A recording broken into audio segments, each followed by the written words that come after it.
Genesis chapter 35. Then God said to Jacob, Go up to Bethel and settle there and build an altar there to God who appeared to you when you were fleeing from your brother Esau. So Jacob said to his household and to all who were with him, Get rid of the foreign gods you have with you and purify yourselves and change your clothes. Then come, let us go up to Bethel, where I will build an altar to God, who answered me in the days of my distress and who has been with me wherever I have gone. So they gave Jacob all the foreign gods they had and the rings in their ears, and Jacob buried them under the oak at Shechem. Then they set out, and the terror of God fell upon the towns all around them, so that no one pursued them. Jacob and all the people with him came to Luz, that is Bethel, in the land of Canaan. There he built an altar, and he called the place El Bethel, because it was there that God revealed himself to him when he was fleeing from his brother.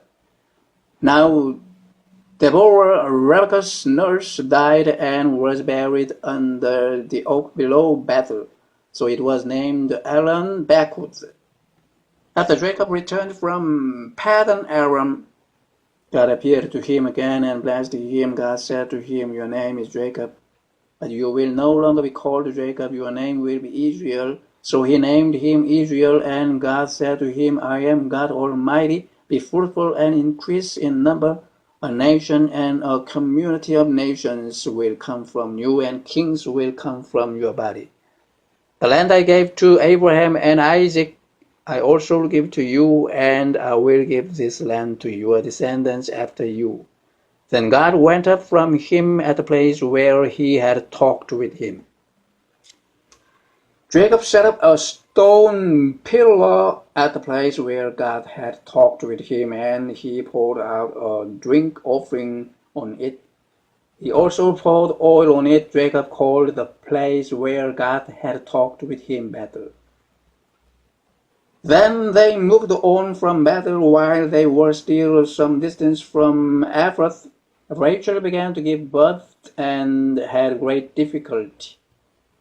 And as she was having great difficulty in childbirth, the midwife said to her, Don't be afraid, for you have another son. As she breathed her last, for she was dying, she named her son Ben-Oni. But his father named him Benjamin. So Rachel died and was buried on the way to Ephrath, that is Bethlehem. Over her tomb Jacob set up a pillar, and to this day that pillar marks Rachel's tomb. Israel moved on again and pitched his tent beyond Migdal-Eder. While Israel was living in that region, Reuben went in and slept with his father's concubine Bilhah, and Israel heard of it. Jacob had 12 sons, the sons of Leah, Reuben the firstborn of Jacob, Simeon, Levi, Judah, Issachar, and Zebulun. The sons of Rachel, Joseph, and Benjamin. The sons of Rachel's maidservant Bilhah, Dan, and Naphtali. The sons of Leah's maidservant Zilpah, Gad, and Asher. These were the sons of Jacob who were born to him in Padan Aram. Jacob came home to his father Isaac in Mamre near Kiriath Arba, that is Hebron, where Abraham and Isaac had stayed. Isaac lived 180 years, then he breathed his last and died, and was gathered to his people, old and full of years, and his sons Esau and Jacob buried him.